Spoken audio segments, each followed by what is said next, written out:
Hi, happy Friday. Good morning mga kalabsters. Ito nagluluto ako ng meatloaf.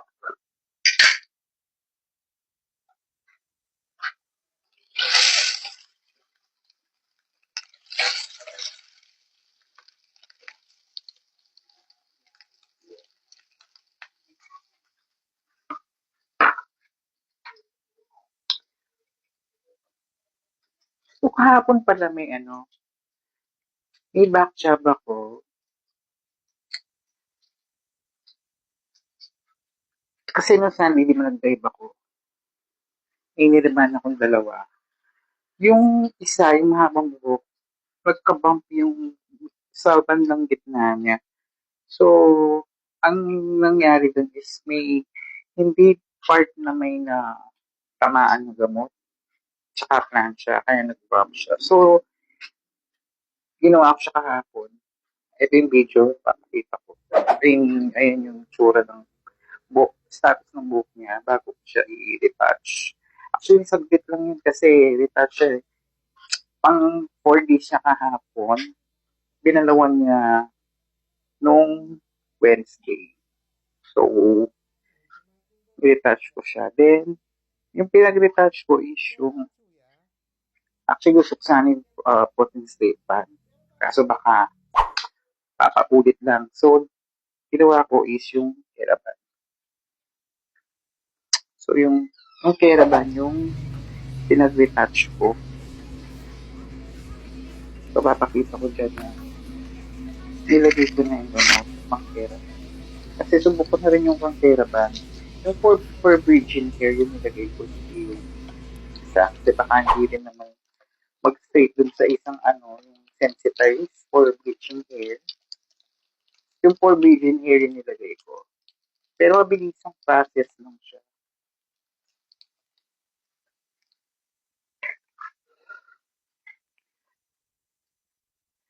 Mabilis lang yung oras. So, hindi ko siya binabad ng matagal.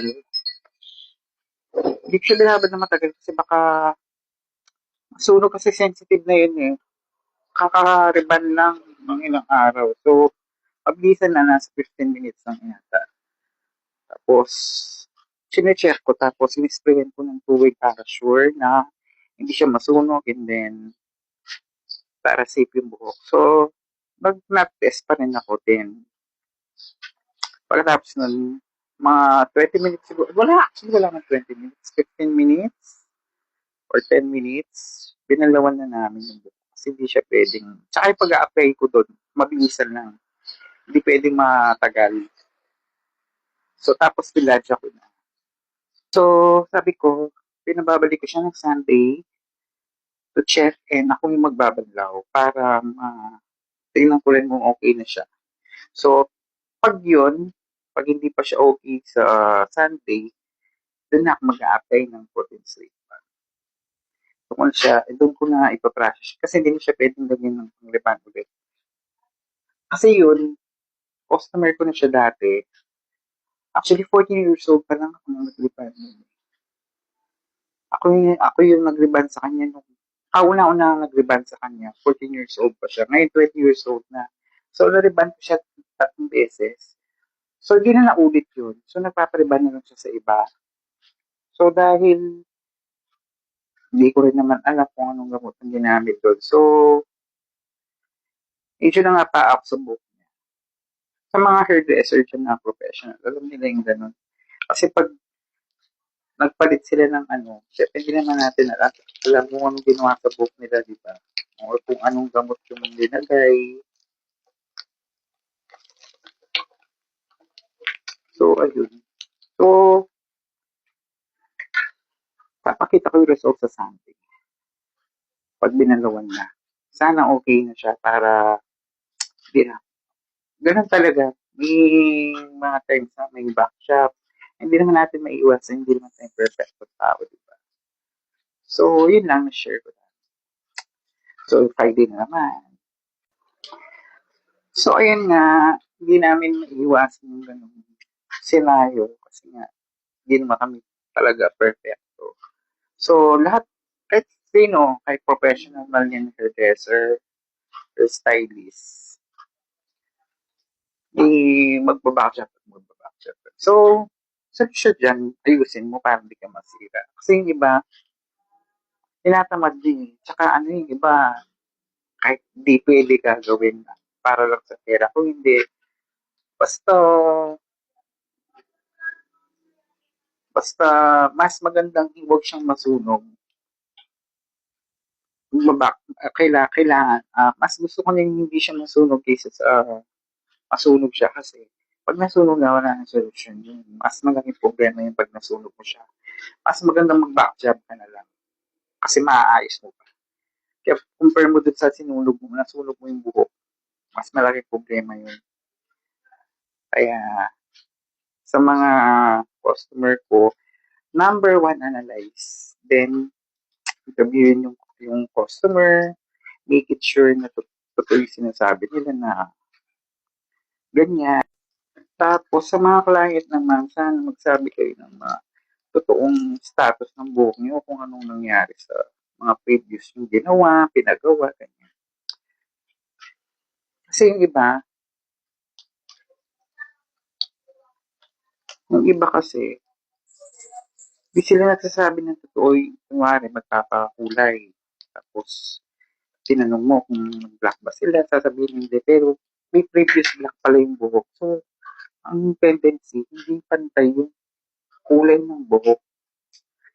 Yung iba naman, papariban, um, hindi daw na bleach, kinulay ng black.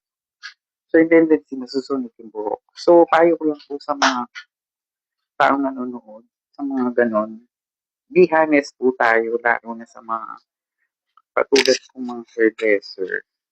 Sabihin po natin yung totoo para hindi magka-problema. Ganyan, may ganun kasi senaryo eh. So, maging totoo po tayo sa mga pinupuntahan natin. At kailangan isa lang yung pinagkakatiwalaan. Kung nagkamali na siya ng isang beses, pagbigyan niyo pa kasi ano yun eh, parang nangangapa sila sa sa inyo. Lalo na kung first time nilang hawakan yung buhok. Tapos nagkamali sila. Tapos, kung aayusin, mas maganda, di ba? So, much better po kasi umanap po kayo ng trusted yung hair, hairdresser or hairstylist para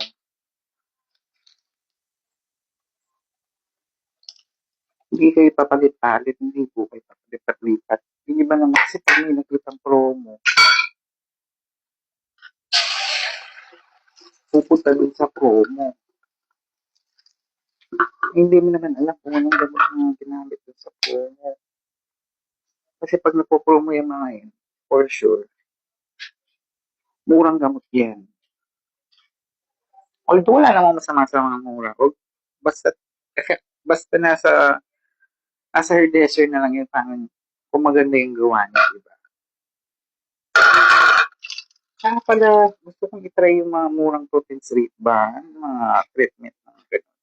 Para yung mga ibang hairdresser na nag-uumpisa na hindi afford yung mahal na pang protein street ba, sa skin, ganyan. Gusto kong i-share sa kanila yung mga product na yun para at least kahit mura, makapag-umpisa sila. Then pag may budget na, doon na sila mag-switch doon sa pinakamahal na product. Kasi aminin man na natin, mahal talaga yung mga sumikat na protein sweet at saka yung system. So, ayun. So, magbi-video review ako sa mga mumurahin na treatment. Abangan nyo na lang. So, tatapusin ko muna itong ating, no, patapos na rin ako sa aking ginagawa at ako'y maliligo na at pupunta na ako church. So, yun lang mga kalabsters. Thank you so much sa panonood. God bless you all. Bye. Siyempre, tatanong ko na siya.